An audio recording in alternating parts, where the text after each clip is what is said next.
Alright, in today's video we're going to look at the difference between training and testing, and this is something that a lot of people kind of get caught up in or get lost in whenever they're setting out for a goal or trying to reach a certain goal or specific event. So the heading is testing does not equate to training, so there are two different things. Again, I'm just going to ask you to be rational with yourself when going through this thought process. It is quite simple to get a hold of, but yet people seem to make the same mistakes over and over again. So when I'm talking about mistakes mainly, there is one mistake I see more than the rest. So a big one that I do see time and time again is to do with running, but obviously it can be brought into anything else. So it's not specific to running, but it is where I see the voice of reason fly out the window more often than not. So people tend to jump on a 5k wagon every now and then, and it usually you track your time.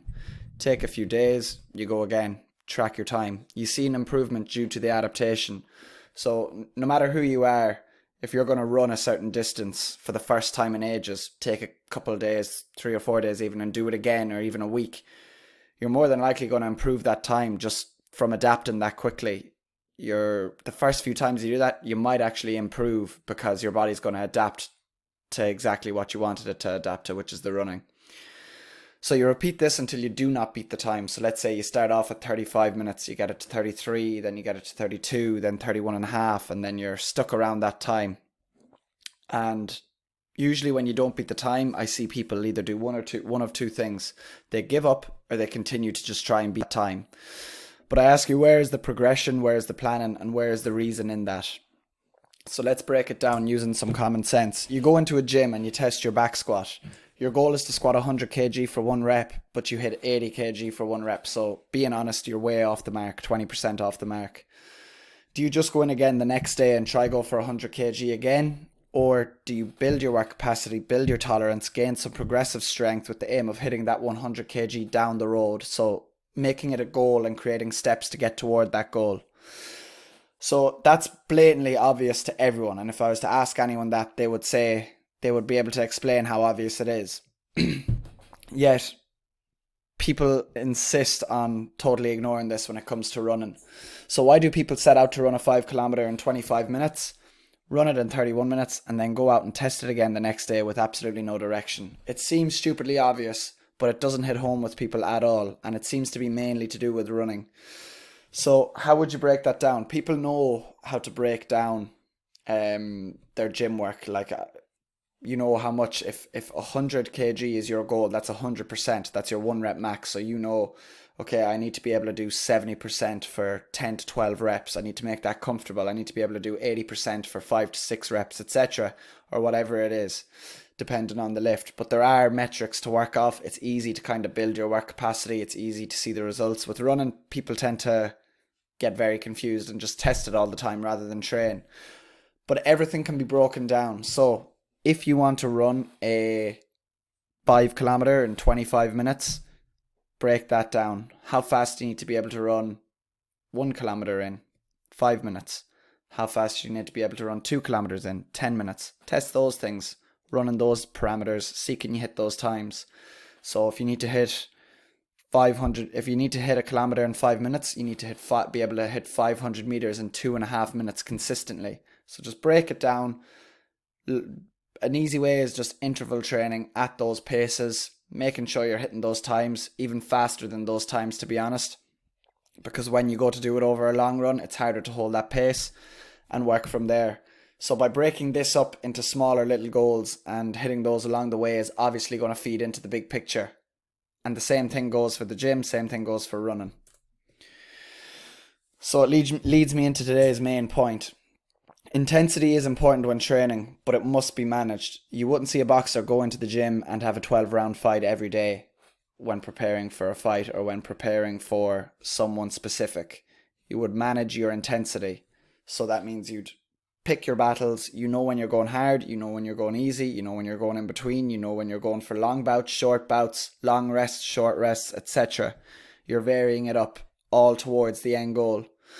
So when training for an event or a goal, your fitness and fatigue both increase. So that's important to know. As you're getting fitter and as you're sort of digging this hole and building your work capacity, while your fitness begins to increase, at a sharp rate. Your fatigue is coming slowly behind, but at a sharper rate, that they're both going to meet. And that's kind of where the overtraining happens, where your fatigue levels overtake your fitness levels. So an important thing to learn is the closer you get to the event or goal, you must learn to maintain your fitness, so stabilize it off and manage your fatigue, not let that drive up. Again, all comes down to managing intensity, volume, and your total workload. The same goes for random workouts. I mean, if you're someone who's just going to continuously do random workouts or random classes, you need to ask yourself, what's the goal? If you're someone who just wants to do a few workouts, you enjoy that. Maybe you enjoy the camaraderie. Maybe you just enjoy the feeling of a sweat or moving around. You've got no real specific goals. You're just a generalist. That's fine. But if you have bigger goals, you need to realize that these random workouts are probably not fitting into the big picture. So what's the goal? How does it feed into the big picture? How does it affect the coming days? How does it affect recovery? And does it interrupt any previous training? So if you're someone who's just going to bash out random heavy workouts or workouts that make you feel good, you need to figure out, is that going to negatively affect my training tomorrow or the day after? Have I put myself in a high threshold of pain there, or a high heart rate for long bouts of time that I'm not going to be able to recover from my session tomorrow? Or have I gone so intense that I'm not recovering and reaping the rewards from my session the previous day or previous days? So the difference between random training and a program or testing is, a program is calculated, it bleeds into the next day and the next day and the week to week and phase to phase, whereas these workouts or these little testing workouts or random workouts are just going to be workouts. They're not going to really feed into anything. They're not going to get you closer to your goal. They're just making you move, really, which, if you have no real specific goals, of course, there's nothing wrong with that if you enjoy it. But if you have specific goals, it needs to take some specific training and some specific lifestyle choices into account, definitely. So you need to understand the difference. So testing is good.